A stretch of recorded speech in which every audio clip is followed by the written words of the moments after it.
What a reference value is, it's a benchmark of what a good, healthy batteries of this certain model is, and they should read X. A lot of times Medtronic gets those from the battery manufacturers.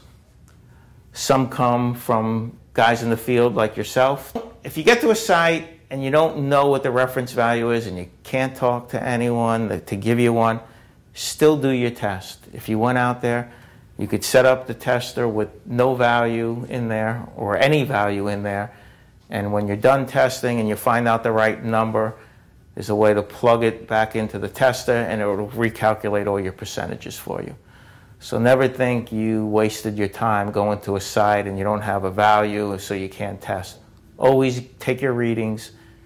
You can get the right value in there later on. And the most important thing we're looking for is always that change in conductance.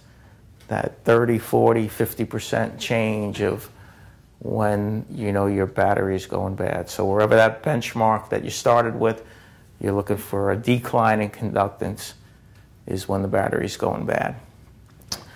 Another thing you have to keep an eye out for is sometimes with parallel strings. So you might have a value, someone tells you that, hey, this model should be reading 1,000, and you see it reading 1,400.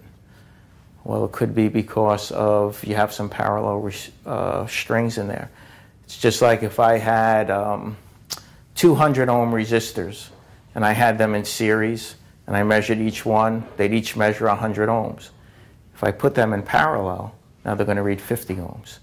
It's just Ohm's law, and that's how these testers work. So if you're using parallel strings where you have resistors in parallel, the resistance goes down. Conductance is the inverse of that, so your conductance is going to go up.